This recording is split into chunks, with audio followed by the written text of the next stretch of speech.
toutes et à tous, très heureux de vous retrouver. Le bain de sang sur les cryptos, comme certains pourraient titrer ce matin, non, déconne. Mais bon, franchement, évidemment, toujours pareil. Beaucoup d'imbécilité à droite, à gauche. On va essayer de recadrer un petit peu tout ça. Ne vous laissez encore une fois jamais influencer par certaines personnes aux sentiments très exacerbés. La plupart du temps, un trader est une personne froide qui ne réagit pas aux stimuli extérieurs et encore moins aux aléas d'un range. Donc clairement, normalement, la préparation devait avoir été faite si votre coach en trading ou qui que ce soit qui essaie de vous aider dans vos formations réagit de façon excessive depuis quelques semaines, c'est qu'il est temps d'appuyer sur le bouton Defollow pour passer à quelqu'un de plus professionnel. Donc normalement, il n'y a pas de raison de s'enflammer. Ces pullbacks étaient visibles, prévus, techniques. En fait, en soi, c'est juste très psychologique. Donc, des gens qui réagissent de façon psychologique sont des gens qui sont immatures. Maintenant, si c'est votre cas à vous personnellement, c'est normal qu'à cela ne tienne. Normalement, vous n'êtes pas coach en formation en trading, mais vous essayez d'apprendre. Donc, faire des erreurs, c'est normal. Ce qui est important, c'est de les identifier pour éviter de les reproduire. Donc, si vous avez senti des émotions fortes durant ce range, bienvenue dans le monde réel. Voilà ce qui se passe quand on trade avec de l'argent. Eh bien, on a des biais psychologiques. Bref, voilà, on avait déjà préparé tout ça. J'ai essayé en tout cas de vous faire et de vous préparer à ces trucs-là, de vous expliquer quels sont les différents leviers que vous pouvez utiliser pour ne pas limiter vos gains, mais réduire la pression psychologique dans ces structures très chiantes à naviguer.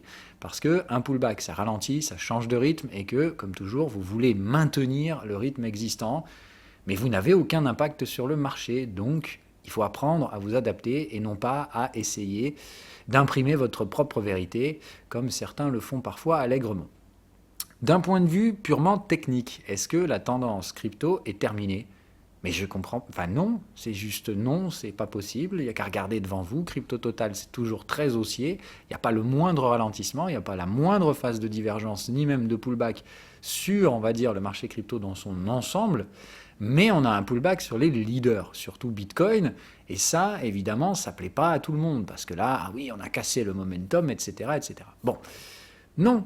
Voilà, soyons rationnels, c'est juste non. Par contre, est-ce qu'ici on a proposé des stratégies en suivi de tendance, c'est-à-dire casser des zones de troisième borne de range et chercher des extensions? Normalement, on est supposé repayer sur ces zones, et comme on les déborde un tout petit peu, ça me laisse à penser que le prochain mouvement haussier est le dernier sur les alts en général.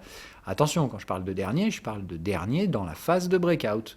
C'est-à-dire ce qu'on a vu sur Bitcoin risque de se produire très prochainement, à mon avis horizon le prochain sommet, sur des gros altcoins. Quand je parle de gros altcoins, je parle forcément de trucs qui sont dans le top 10, des trucs qui pèsent lourd et qui ont probablement encore du potentiel à la hausse, en sachant qu'on a donc aujourd'hui un ensemble de marchés crypto-devises qui sont venus chercher des gros supports, et il n'y a pas de raison de vendre ces supports dans une tendance haussière.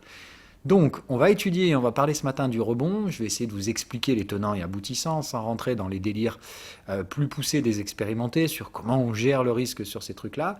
On est sur des trades de 4e borne de range, donc c'est vraiment des contextes pour expérimenter. Et c'est pas pour vous cacher les mystères de ce qui se passe ici que je ne vais pas trop rentrer dans les détails, mais plutôt pour vous faire comprendre que si je vous l'expliquais, vous auriez probablement envie de le trader, ce qui serait à votre grand péril, parce que clairement, trader les 4e bornes de range et les trades d'expérimentés, ça nécessite une bien meilleure perception du risque, chose que pour la plupart d'entre vous, vous apprenez encore à faire. Donc, soyez humble avec vous-même. À un moment donné, c'est pas que vous êtes mauvais et les autres sont bons, c'est que vous apprenez à devenir meilleur et qu'il vaut mieux vous protéger et surtout protéger le capital. Voilà, ça c'est pour l'introduction. Maintenant, on rentre dans le vif du sujet. Donc, Bitcoin, c'est celui qui freine tout le monde, puisque vous voyez bien que par rapport au Crypto Total, lui, il n'est pas du tout dans l'ambiance bullish, il est plutôt dans l'ambiance « je fais mon pullback ». Et où est-ce qu'on est ? Sur la zone cluster Fibo 38%. Est-ce que ça veut dire « waouh, ça y est, on a un bottom, c'est parti, on reprend comme des glands ». À mon avis, je vais être très franc, non. Est-ce que le bottom a été fait hier ? C'est même pas sûr du tout, parce que sérieusement, d'un point de vue technique, c'est pas bien bandant. Maintenant, est-ce qu'on est sur des zones où il faut vendre ? Mais juste non, non et non. On a des alignements de cycles, ici à la vente, des momentum baissiers dans une tendance haussière. Normalement, ici, ça, on va lui mettre une mandale dans pas longtemps, et c'est ça qui réamorcera concrètement le potentiel haussier du Bitcoin à moyen terme, mais pour l'instant, il n'y a rien. C'est-à-dire, c'est pas baissier, c'est pas haussier, on oscille, on est neutre, et on est sur des zones où les supports sont donc très intéressants. Donc qu'est-ce qu'on fait? Comme c'est une quatrième borne de range, soit on sait faire, soit on attend. Si on est intermédiaire, c'est-à-dire de niveau jaune, et qu'on maîtrise les structures de tendance, on sait qu'un pullback, ça se trade sur l'UT supérieur, donc bien sur le graphique daily.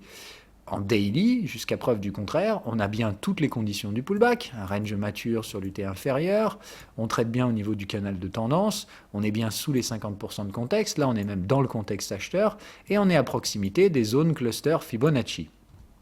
Bon, jusque-là, tous les éléments sont là pour rechercher non pas des achats, mais des signaux. C'est-à-dire que pour l'instant, ce qu'il vous faut regarder, vous, les jaunes, c'est est-ce qu'on va avoir un signal de tendance? Si oui, clairement, la reprise va être relativement forte et on va très rapidement retourner chercher le haut du canal. Si on a une structure plus embêtante, c'est-à-dire des choses différentes, type juste des cassures de cycle, ou des trucs comme ça, voilà, des gestions du risque moins haussières, ça veut dire qu'il va falloir être plus agressif. C'est-à-dire que soit vous passez votre tour pour éviter de prendre un risque, soit vous réduisez considérablement les tailles de position en achetant la zone sans signal, mais il faut comprendre que ça, c'est pas très favorable. Ici, pour l'instant, on a vraiment des creux et sommets descendants sur le momentum et sur le prix, il y a donc concordance de momentum. Moi, je pense qu'il est plus sage d'attendre un signal. Donc, hier, pas de signal sur le momentum daily, égale pour ma part, probabilité qu'on aille un peu plus bas pour emmerder le monde, tout à fait viable. Ok? Donc à ce stade-là, c'est-à-dire que si vous êtes en train d'acheter en mode justicier ou Dieu sait quelle autre raison vous invite à appuyer sur le bouton achat, c'est à mon sens un peu problématique. Ou alors il faut savoir comment dimensionner son stop loss et ça c'est plutôt compliqué. Donc moi je travaille pour l'instant avec les expérimentés puisque comme on n'a rien en daily et qu'on attend, il s'agit donc de travailler la zone spéculative avec des UT de plus court terme. Là, on a des choses beaucoup plus intéressantes. C'est-à-dire que déjà ici, on l'avait vu l'autre jour, on a des gestions du risque qui invitaient clairement les vendeurs à découvert à prendre des bénéfices. Et ici, on a des alertes de range.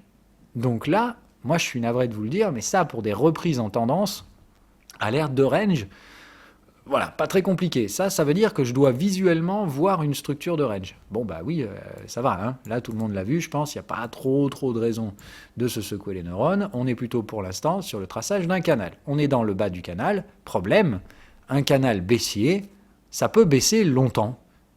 Et on peut glisser un peu dessous. Hein. Donc, dans un canal baissier avec des signaux vendeurs là-haut, ici, on a toutes les probabilités d'installer des clôtures sous les contextes.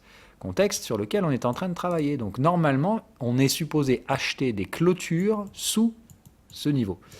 Donc, est-ce qu'on a fait le bottom sur Bitcoin? Franchement, d'un point de vue gestion du risque, je ne pense pas. Est-ce qu'il risque d'y avoir des attaques baissières? Oui. Est-ce qu'on risque de tenir les clôtures en bas? Oui. Ce qui m'invite donc à penser à plusieurs type de renversement sur cette quatrième borne de range. Le premier, hyper piégeux. Le deuxième, clairement pas un rebond V-bottom, puisqu'on doit tenir des clôtures. Donc ça veut dire qu'il n'y a pas d'urgence et qu'il vaut mieux regarder votre marché sur les clôtures 4 heures. Quand on a une clôture 4 heures qui déborde le point bas, il me semble assez intéressant de commencer à chercher des stratégies. D'un point de vue momentum, qu'est-ce qu'on a? On a des overload vendeuses, c'est-à-dire qu'il y a des pressions vendeuses relativement fortes, probablement à mon avis irrationnelles, et évidemment, on squeeze le momentum. Regardez juste les trail lines. Ça veut dire que la pression vendeuse est extrêmement forte, d'accord? Le sentiment vendeur est très très fort, les vendeurs contrôlent clairement le momentum, et on est sur des supports. On l'a vu, le Fear and Greed Index est au plus bas depuis le départ du bull run l'année dernière. Donc c'est clairement ici un marché de sentiments. La technicité est peu présente. Donc ici, les gens qui font des plans stratégiques en mode « ouais, alors buy de NIP à ce niveau, et puis alors là, on va rebondir et faire TP ici, et ça, et ça, et ça. » Bon, moi, c'est mon métier quand même depuis longtemps. J'ai pas la science infuse, mais je suis quand même bien meilleur que la plupart d'entre ceux qui sont sur Twitter pour faire la hype. Donc, voilà. J'ai aucune gestion du risque acheteuse pour l'instant, mais vendre le support, c'est con. Donc, pour ma part, qu'est-ce que je fais? Je travaille à court terme et j'essaye d'acheter ce support. Ça veut dire que je travaille encore plus court terme que le 4 heures, puisque la stratégie cherche un signal daily qu'on n'a pas pour l'instant, dans un contexte de 4e borne, 4 heures, dans lequel la gestion du risque est juste merdique, et donc je travaille en horaire. Et en horaire, je préfère vous dire qu'on a encore moins d'informations techniques. Donc l'horaire, c'est plutôt du range pour l'instant, et on le voit donc très bien, et ça concorde avec le signal qu'on a en 4 heures. Ce range, pour ma part, commence à se structurer à l'intérieur de cette zone spéculative, mais ça, est-ce que c'est boule? Non. Ça, c'est tout sauf boule. On est clairement ici sur des cycles hyper vendeurs. La pression, elle est vendeuse. Donc ici, attention à ne pas acheter des résistances. Pour moi, tant qu'on reste dans cette dynamique baissière sur le Bitcoin, il vaut mieux garder ici des j'achète, je vends, et de s'attendre éventuellement à des accélérations et des clôtures 4 heures sous ce range. Donc, des excès baissiers, à mon sens, il va y en avoir. Je préfère être franc. Tant qu'on n'est pas sorti durablement de ce range, moi, les signaux de tendance comme ça, sur les canaux de tendance, dans des ranges baissiers, dans des mouvements baissiers contrôlés par les vendeurs, j'ai pas franchement un sentiment acheteur pour l'instant. J'aimerais qu'on construise enfin des creux et sommets ascendants éventuellement et qu'on puisse franchir une première résistance pour donner un signal de formation sur ce support. Pour l'instant, tout ce qu'on a, c'est des vendeurs qui s'en vont. Donc des structures de TP, des structures sans rien du tout en double bottom. Bref, c'est vraiment pas le moment de vendre, mais c'est très compliqué d'acheter. Pourquoi? Je vais essayer de vous apporter une partie de la réponse, mais en tout cas la partie qui, à mon avis, marche le plus. L'explication, elle est simple, et on en avait déjà parlé. On est sur une zone ici qui a été transpercée en ce qu'on appelle une single print, c'est-à-dire que si on regarde l'empreinte qui a été laissée derrière par le marché en retracement, d'accord, quand on retrace, wow, ah non, attendez, voilà, c'est mieux. Donc, quand on regarde l'empreinte qui a été laissée, on voit bien le gros préparatif de range avec sa structure en B, et ça je suis désolé, mais j'ai rarement vu un marché se retourner avec ce type de structure, pour pas dire jamais, donc j'ai pas du tout l'impression qu'on ait formé un sommet majeur ici et que la tendance Bitcoin soit terminée, qu'on soit parti pour le bear market. Je vous rappelle que le halving normalement nous pousse jusqu'à à peu près septembre-octobre, donc bon, ce qui reste du bull run, oui, à mon avis, il n'y a aucun problème là-dessus. Par contre, ça veut dire qu'ici on est passé sans laisser la moindre trace, donc en single print, ce qu'on appelle une zone de faible volume. Et le principe ici, c'est de comprendre que dans ces zones-là, il ne faut pas vous attendre à voir du volume, justement, mais bien un marché de sentiment. Pourquoi hier on marque le bottom? Parce que c'est une zone où personne, de chez personne, ne vend. Alors certes, personne n'achète non plus. Je préfère le dire avec beaucoup de clarté, et j'hésite pas à le dire, les volumes d'achat sont extrêmement faibles sur cette zone. Mais qui est assez con pour vendre des bitcoins à 41 000 $? Donc, la question est de dire, est-ce qu'on peut rebondir ici par simple disparition totale des biais vendeurs? Je pense que oui. Les seuls, à mon sens, aujourd'hui qui sont vendeurs sont des gens qui ne connaissent rien du tout au marché. Donc, il faut bien comprendre que ce sont des vendeurs à court terme qui essaient de pousser à travers des supports quand ils ont des patterns de court terme. Face à ça, à moyen terme, plus personne ne vend. Donc, des accélérations sous le support sont probables, mais par contre, à mon avis, tenir des clôtures sous 41 000 en daily, ça va être quasi impossible. Des attaques baissières? Ah ouais, je pense qu'on en aura. Ces zones sont extrêmement peu liquides. Donc, clairement, ici, est-ce qu'on peut aller chasser du stop-loss, etc. sans problème. Donc, niveau technicité de la zone, je préfère vous dire que si vous manquez d'expérience et que vous êtes en train de trader en 15 minutes en ce moment, il ne va pas falloir pleurer si vous faites dégommer des stop-loss. Donc, si vous le faites, comprenez que le message que je vous envoie, ce n'est pas de dire ne le faites pas. Si vous savez faire, ok, mais pensez à retenir le message important de gestion du risque. Réduisez les tailles de position, s'il vous plaît. Dans des zones où il y a peu de volume, si vous exécutez des gros volumes parce que vous sortez avec les gros sabots, parce que vous pensez qu'il y a un gros rebond ou une grosse baisse qui va arriver, ça va franchement vous coûter cher. Peut-être pas ici, mais à moyen terme, ce genre de stratégie, ça vous coûtera très très cher. Donc, trader, oui, mais ça requiert franchement une très bonne connaissance de la gestion du risque pour vraiment s'y tenir. Il faut bien maîtriser sa psychologie et sa stratégie, et il faut surtout comprendre que même avec la connaissance technique, perso, moi je trade des petites tailles de position pour l'instant et je ne garde pas les positions longtemps tant que je n'ai pas une vraie formation de support. Donc pour l'instant, je n'ai pas la conviction que des acheteurs professionnels soient rentrés avec confiance. Donc on attend un signal de validation, un signal de tendance où on ne fait rien. Ou alors on y va tout doucement comme moi et on n'essaie pas de faire des plans sur la comète. On essaie de sécuriser rapidement ces trades en étant conscient qu'il faut parfois s'y reprendre à plusieurs fois. C'est ce que je fais depuis hier, moi, que des allers-retours dans la zone de support, et j'arrive pas à tenir une seule position parce que je ne trouve pas la capacité de positionner un stop-loss qui ne puisse être dégommé. Voilà, j'ai fait le point sur Bitcoin, c'est à peu près la même musique sur Ethereum, sauf qu'ici on est juste à peine sur le Fibo 23, donc clairement, en termes de force haussière, Ethereum, c'est le truc bourrin du moment. Donc moi, je suis plutôt sur des achats Ethereum que des achats Bitcoin, mais en étant conscient qu'évidemment, le risque est tout autant proportionnel. Donc pour moi, Ethereum, c'est juste, il n'y a même pas de divergence, c'est to the moon. Bref, ça va probablement ralentir également. Donc on fait attention sur ces structures-là.